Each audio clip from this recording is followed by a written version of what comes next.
First of all, I just wanted to thank the China Institute, Andrea and Michael, very much for organizing this again, and Yvonne, again, for your support and cheerfulness throughout all of our experiences.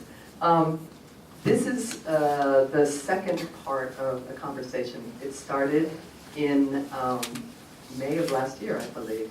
We had a conversation, we were talking about the Cultural Revolution, the anniversary of the Cultural Revolution, obviously an extremely important moment, and Professor Zhang and I had a conversation, and the Cultural Revolution was 10 years, and in fact we only got through 2 years in an hour, I believe, of conversation, so he's back by popular demand. But I also wanted to say that I am thrilled that Chen Xiaomei, who's a new friend of mine, is here today, and she came through. It's always important to understand what the Guanxi was here. She came through an introduction by Julia Andrews, who is a professor and amazing scholar of art in the Cultural Revolution, as well as Chinese art generally. And she introduced me to Chen Xiaomei. Chen Xiaomei had worked at Ohio State and was a very close colleague, and comes with a wonderful recommendation from a scholar and a friend who I trust and I know very well. So I'm thrilled that you will be here tonight to talk to us. Now, what we'll do is we'll do this in 2 parts. And while Chen Xiaomei is going to give a lecture and I will have a conversation with Professor Zhang, we want you to think about questions. It's really important to take this opportunity. There are very rare times where you can not only meet with people who've thought deeply and have written widely and exhibited widely or curated widely on these subjects, but who lived through these periods. And so here's an opportunity to meet with these people, listen to what they have to say, but please, please write down your questions so you don't forget them. Think about questions. There's no stupid question. And so we're going to save a little bit of time, perhaps, after Chen Xiaomei's talk. We're going to have a break, for a very short break, and then we're going to have the conversation. And again, we'll have more time for questions. Okay? So questions are really important. But anyway, thank you, both of you, Professor Zhang and Chen Xiaomei, for coming, and for the China Institute. And so we look forward to your talk. Thank you very much. I'm very, very excited to be here to talk about the culture and theater of the Cultural Revolution. First thing I want to say is Cultural Revolutionary art was not just Cultural Revolution art. It's not just socialist art only. The origin of the Chinese Cultural Revolution art actually goes way back in the Qing Dynasty, and I'll show you very quickly. First of all, I want to just touch very quickly the conceptual question: how is the Cultural Revolution remembered? We all know the Cultural Revolution is remembered very differently, whether you talk about in China, in Hong Kong, in Taiwan, in the United States, in Europe. In China, the Cultural Revolution is typically described as 10 years of disasters, chaos, violence, murder, terrible things happen. Partially true. And then, when Cultural Revolution was over, you don't have to talk about it. It's erased from contemporary Chinese history. Cultural Revolution is over. The previous political regime is to blame. Mao is dead. Long live Chairman Mao. Let's arrest his widow. So it's very much like the French Revolution. The king is dead. Long live the king. Let's question the queen. So Mao's wife especially was to blame. Especially you talk about the theater of the Cultural Revolution. Mao's wife Jiang Qing was considered as the promoter of the modern theater.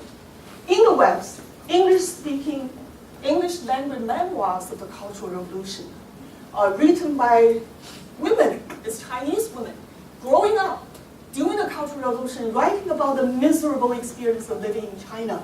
They all end up somehow happily in the West. So what is there? So in the West, there's a celebration, if I could argue, of the liberal democratic West, while presenting the other, especially the Chinese Cultural Revolutionary Socialist other, as the miserable other. So we'll think about the politics of cross-cultural representation of China when we talk about Cultural Revolution. I have to hide here.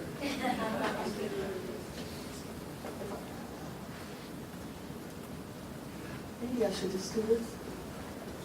Okay. I can just do this. Okay. Okay, thank you, Michael. When we talk about Cultural Revolution, you probably heard that during the 10 years of horrible Cultural Revolution, there was no culture. It's just the model theater, boring, terrible government propaganda, and people are so bored. But I'm going to present you a little bit different story. Some of the basics. Thank you. Some of the basics. The model theater occurred during the Cultural Revolution. It was an attempt to get rid of the old culture that were considered bourgeois, capitalist, modern West in order to promote a proletarian, modern revolutionary culture.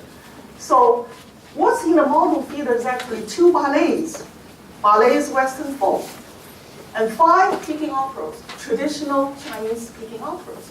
So the very form of the Cultural Revolutionary theater were precisely Western bourgeois, modern, feudalistic, the very thing the Cultural Revolution is supposed to get rid of.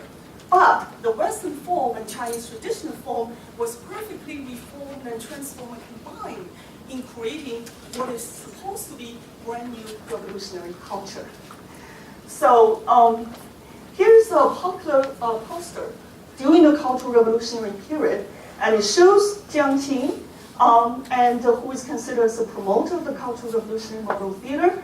You have 2 Western ballets, Wet Hand Girl, Red Detachment Woman, and 5 Peking operas, and 1 Western symphonic music. And the slogan goes, forever triumphant, the Mao Zedong thought that shine in revolutionary art and stage. I grew up with this kind of popular posters. Again, revolutionary theme is transformed, is embodied, is expressed in Western bourgeois feudalist traditional Chinese culture. That is the very irony of the Cultural Revolutionary theater and culture. I want to just focus on Western ballet for today's sake.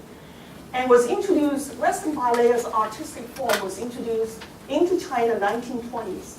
It evolved into a significant performance genre in modern China. Its popularity grew in the 20th century when political history, revolutionary wars impact Western cultures, and artistic vision of the new and modern state all played a significant role in the formation of Chinese revolutionary ballet. It was first introduced in China in 1894 by the end of the Qing dynasty. A very charming lady by the name of Yu Yuling, traveled to Japan with her father, who was a Manchu diplomat of the Qing court. Yu learned modern Japanese dance and had a formal training in Western ballet. Actually, she performed on the ballet stage in Paris. So her starting on the Western stage brought her into the Qing court as a lady-in-waiting to entertain Empress Dowager Cixi, who developed an interest in modern dance in the Western style.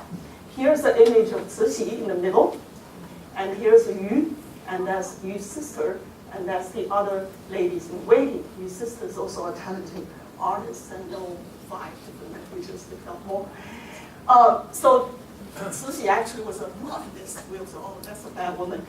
She's the one who prevented Chinese modernization. So history can be rewritten if we just look up some other stories. So you can tell this is Yu performing in France. And this is Yu performing in France a Greek dance. And this is Yu combining Chinese costume and theme into modern Chinese dance. So Yu developed a unique blend of Western modern dance and traditional Chinese folk dance. Here we have a butterfly dance, the Chinese one, and become more Chinese, the fan dance, and even more Chinese one, the Buddha. So Chinese revolutionary model ballet or model theater of Cultural Revolutionary period can actually trace back to the Qing dynasty. As a Manchu, which was an ethnic minority group, Yu invented ethnic minority folk dance, such as Korean, Mongolia, Muslim, Manchu, and other ethnic groups. She was a pioneer in imperial banquet and ritual dance, which demonstrated the united power of the Qing Empire. And all these paved the way for the PRC national minority dances for the Maoist vision of a great socialist China with the unity of all ethnic groups. 全国各民族去大团结万岁 is one of the slogans in front of Tiananmen, right? So Mao has a famous saying, saying all ethnic groups unite. Our current President Xi Jinping says, China dream is for all. And here's the latest version of the dominant images of minority dance in the national celebration of Great China Economically Ranked #2. And this is here you can tell the Muslim group in central China, Muslim group Uyghurs in the Xinjiang area, and this is the Mongolia dance. These are the last seen in celebration of the great revival of China as not just a cultural power, but also economic power. It was performed in 2009 to celebrate the current political regime.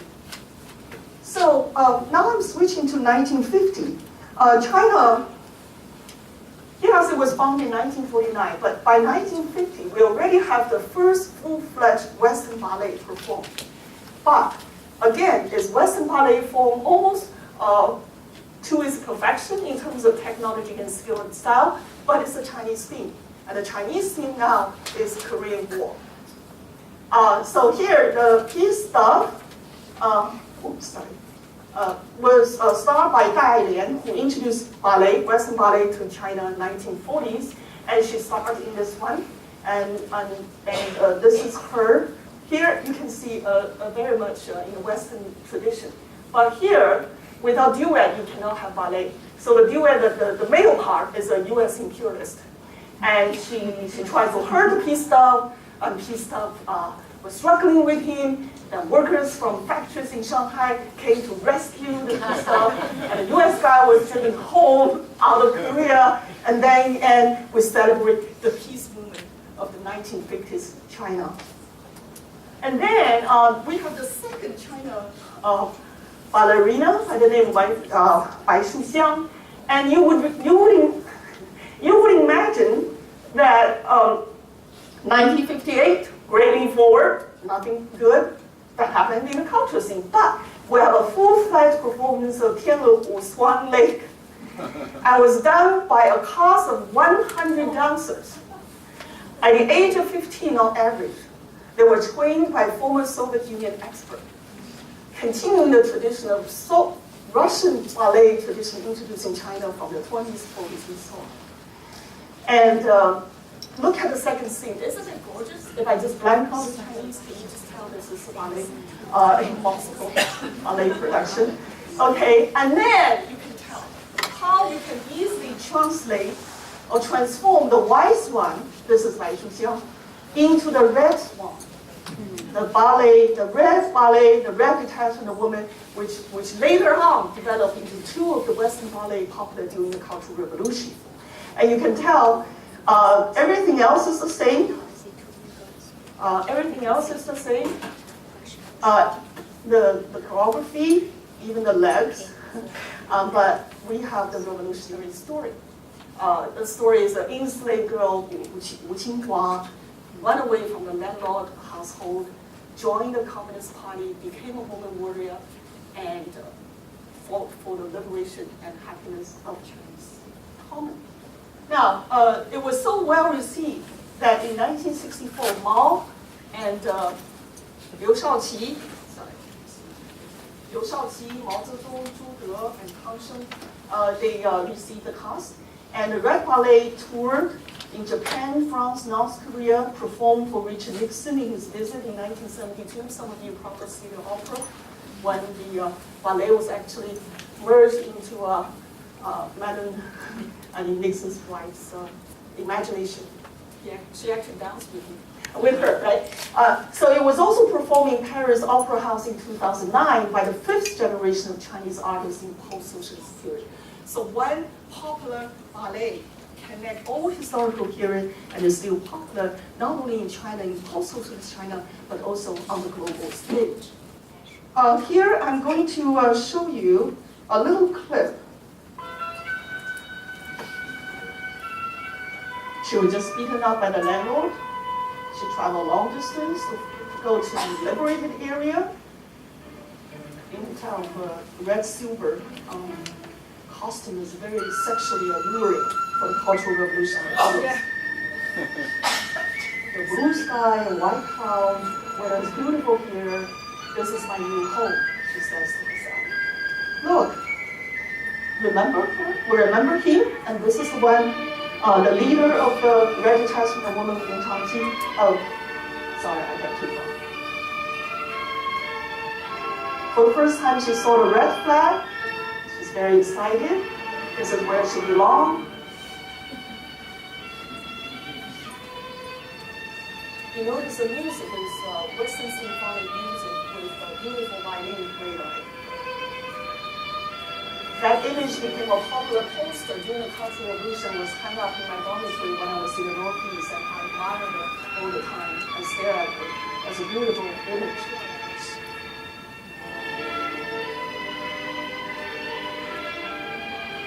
There's something very soft in the body language and choreography that runs counter to the image of revolutionary army soldiers. Remember him? Party secretary from Chongqing, you met before? Yes, that's the girl I was telling you about. You remember me? We met the other day. I told you to come here to find us. Yes, look at him. Male is someone to admire. Beautiful, gorgeous male, who happens to be the party leader. Yes, I'm so glad you're here. No, this is a company commander. Oh, my dear sister. Revolutionary family, all brothers and sisters. Yes, I want to be one of you. Great.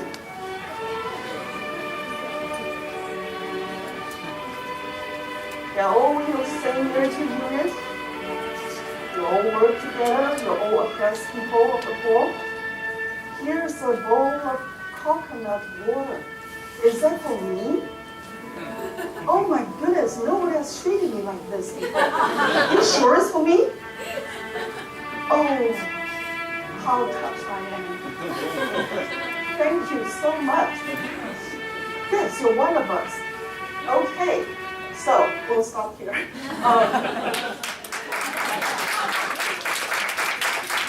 By the way, I was faking it just a little bit, but because the model theater was not always available, it's always broadcast through radio. So you would have a narrator much better than I do, and much more faithful, reaching line. What's nice about Revolution Ballet is there's no language, right? It's all visual.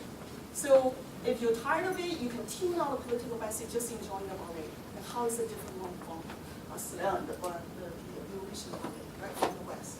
And then Cultural Revolution in China, everybody wears very dull color.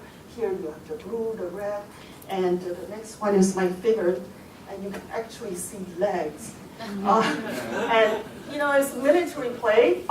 They have to be clever about focusing on the ballet appeal, which is left. And then, so the army uniform, you can tell, is cut in the middle, so you can really see the legs.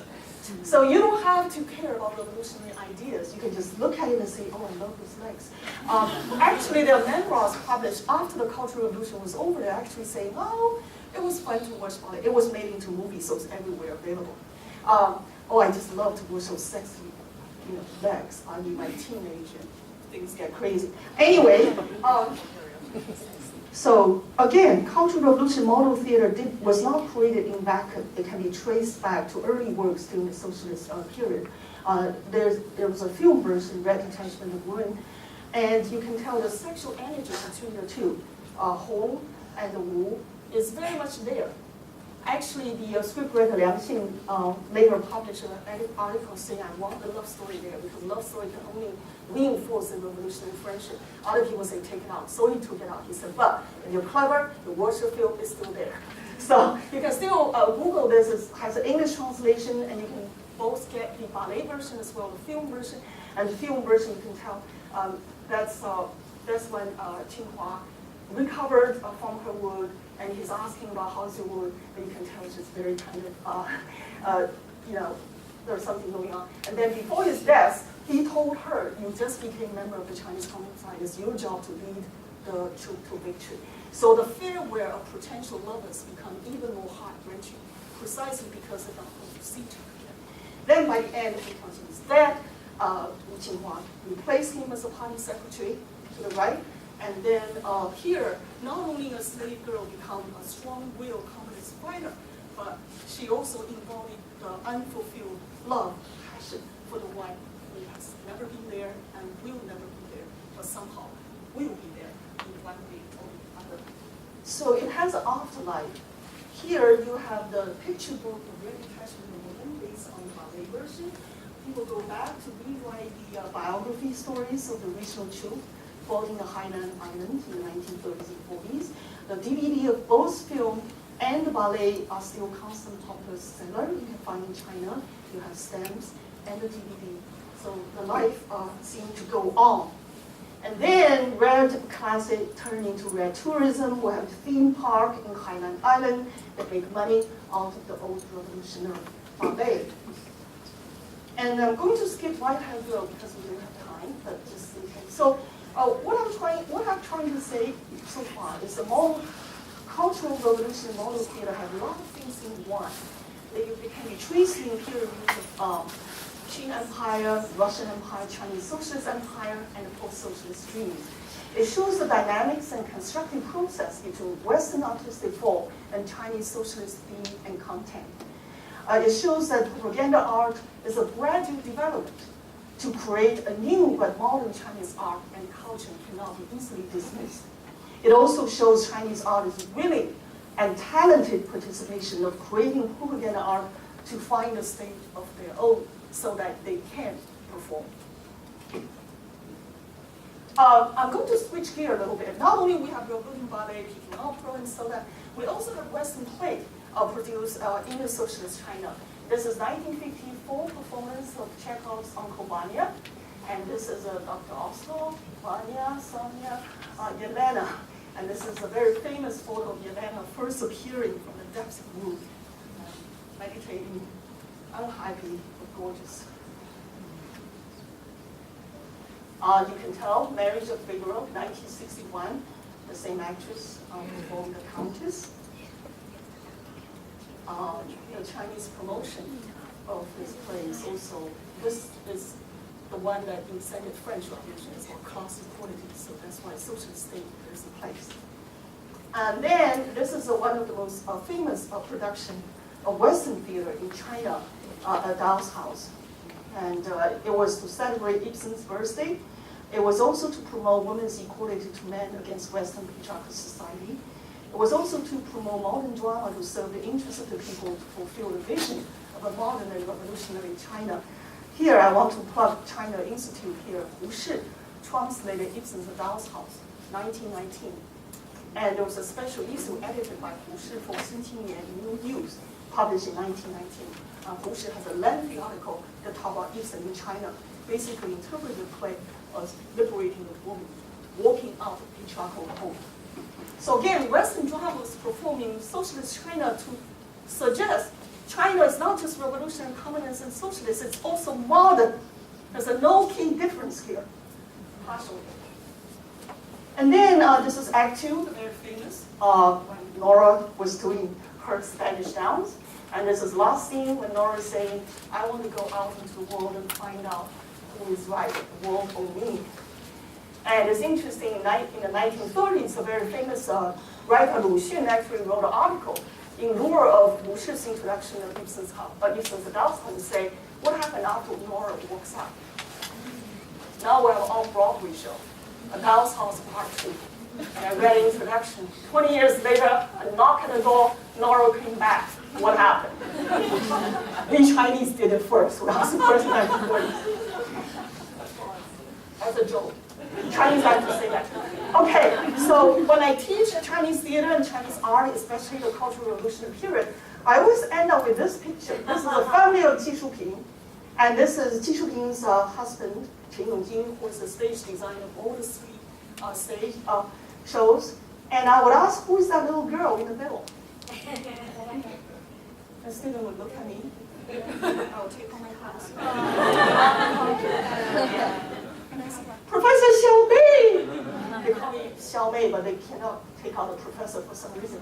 So this was published in People's Daily to show the happy family of actors and theater artists in socialist China. So happen to preserve for my teaching material. So why do I use that? Because I want to talk about not only people are exposed to socialist theater but Western art, I also use my own story to teach China. So China is not a remote, mythical story. It's someone that you can personally relate to. So I would say not only did I watch those performances, but I also played one. That's okay.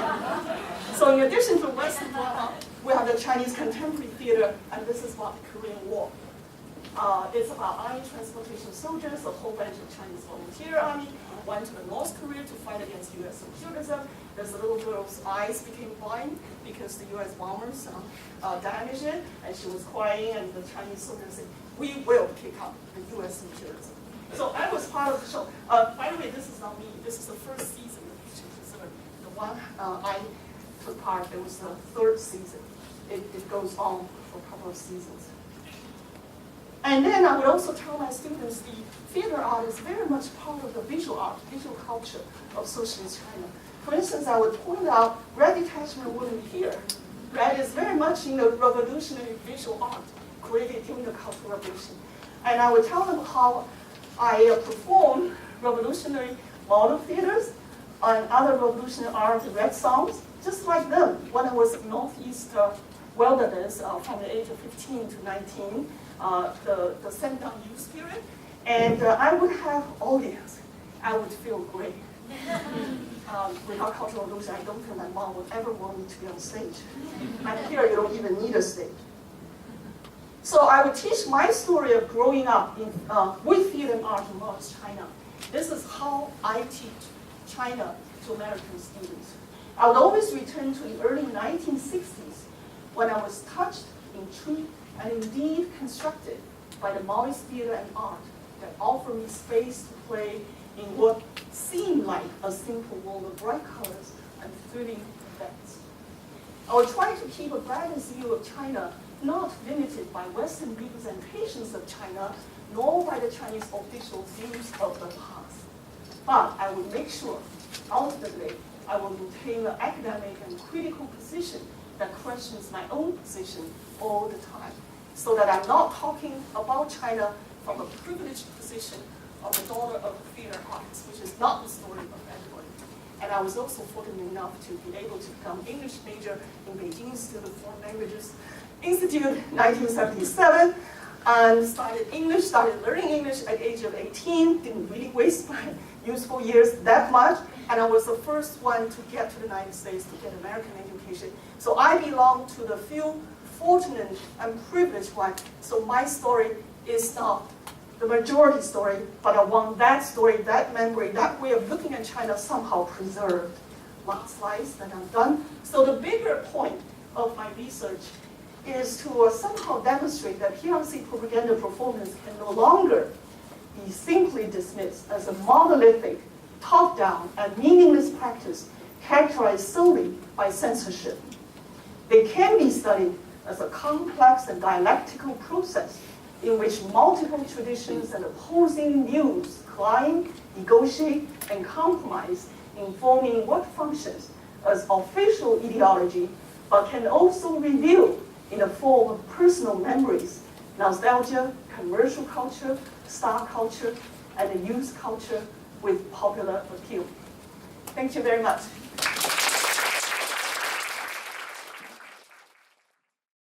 Does anyone have questions? I mean, everybody has to have questions after that. Chris here. Thank you. That was extremely interesting. I actually saw the Red Detachment women performed in Beijing not too long ago, and it still does have an audience. I wanted to ask you about the extent to which you think the Chinese Communist Party's decision to focus on ballet, which, as you say, is a conservative Western tradition, recapitulates or was influenced by the Russian Soviet Communist Party decision to do the same thing somewhat earlier when the Russians rejected avant-garde visual art and chose ballet as the revolutionary art that would be celebrated in the Soviet Union. Thank you for the question. First of all, thank you very much for your question. First of all, it went back to the early 20th century. By the end of the 19th century, 20s and 40s, we saw production of Western ballet. They were American, French, German, Russian, ballet teachers in China in the Republican period.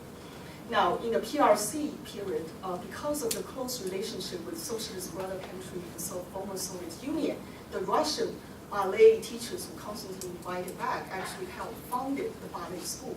So before the Cultural Revolution started around early 1960s, Zhou Enlai and other people who love theater already went to the ballet troupe and say, why don't you produce something that is revolutionary?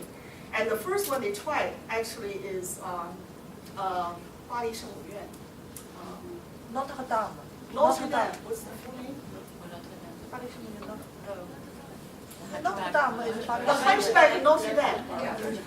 And Zhou Enlai said, why don't you do that? Because it's something different from Princess and Prince, right? You have a grand historical event with interesting story. They said, what's the relevance of contemporary China? So the ballet troupe actually went down to Hainan and discovered this story, and they gradually developed that. So it was actually laying the ground before the Cultural Revolution. And Soviet Union was, at that point, was a main kind of connecting point to develop that. I'm not sure if I answered the question. Questions? More questions? At the back? Hi. Oh, I well, can shout. I can Jerry, shout. no, I'm going to bring it up for you. Thank you, Jen. It's a very simple question. That's I have a quick question. And it's to pick up on something you had just answered.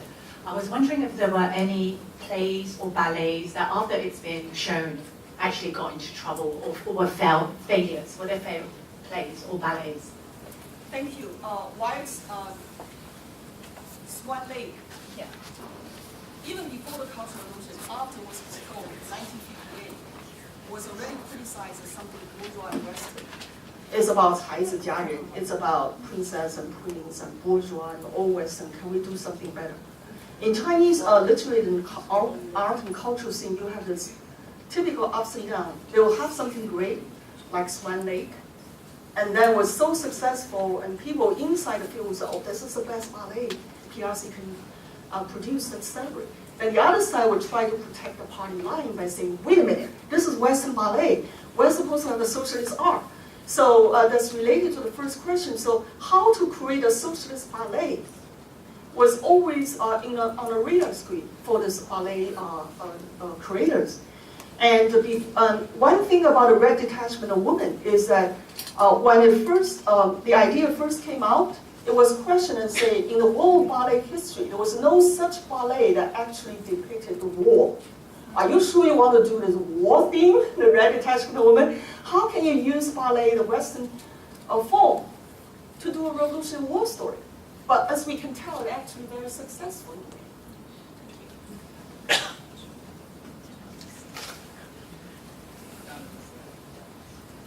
Yes, thank you for your very informative presentation.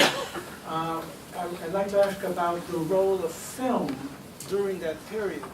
And this may be a ticklish question, but is it true that Mao's wife, or one of his wives, was in charge of movies or propaganda movies? Mao's wife, by the way, I also want to follow up with one point. This is Jiang Xing performing Nora, Ibsen's Dollhouse, 1934, 35, 34, in Shanghai. She was an actress, film star, and also can do Peking opera and can do spoken drama, the Western style drama. So she's considered as expert.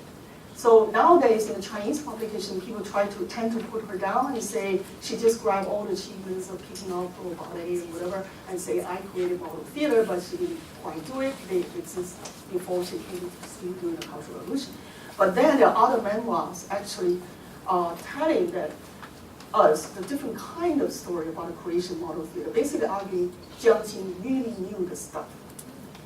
She was very specific about the lighting, the staging, the choreography, the movement, and she was very instrumental in criticizing so-called old films, which is very damaging, disruptive, but also create some brand new films during the Cultural Revolution. The typical one is Hong Xing, the Shining Red Star. That was a very successful film in terms of cinematic art and aesthetic value, even though, again, it's a revolutionary war story. I hope it answers the question.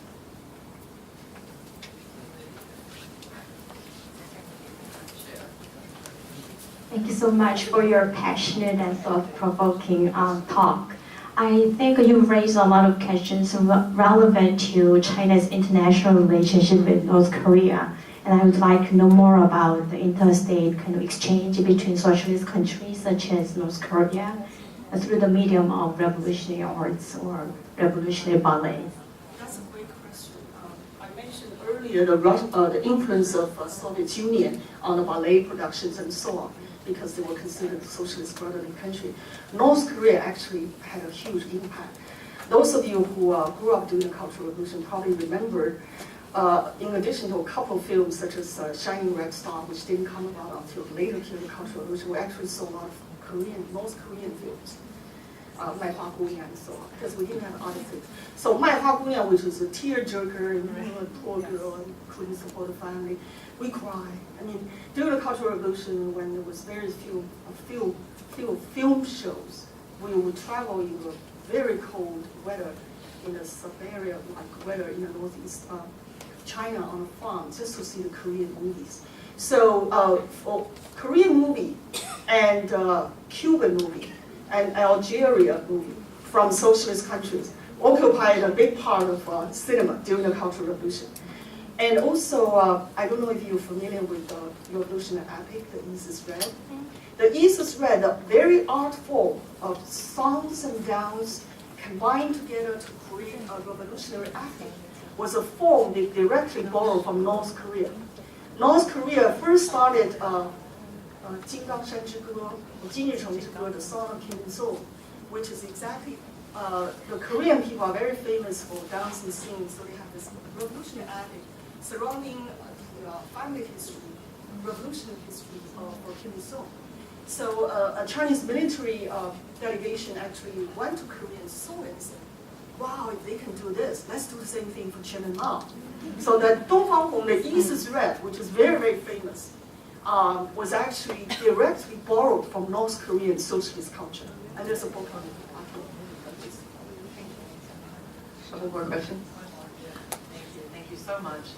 So my question is, women seem very much to be a focal point in model theater.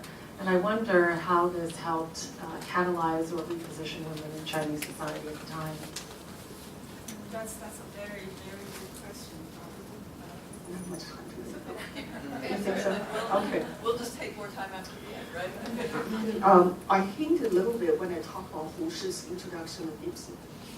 And Doll's House was introduced as women's liberation, anti-patriarchal, Western, useful, progressive ideas. So ever since 1919, after Hu Shi's introduction of Chinese Ibsenism, you're seeing spoken drama, you're seeing film, even in the Republican period before 1949, the women are used as an ideological, social, and cultural means to suggest liberation.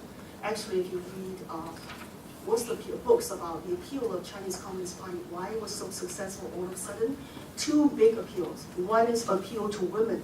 When socialist China is established, women will be equal to men. Mao's famous quotation, women harbor the skies of and the other one is the appeal of communist revolutions for the peasant. If you follow the communist revolutions through the Lamas, through the Liberation War, you will have your own piece of that. So Chinese feminism, or what we call state feminism, is a long and complicated issue, and there are books written about it.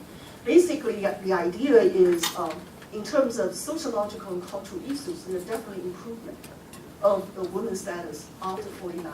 But it doesn't mean there was no improvement before 1949. It was a continuous movement.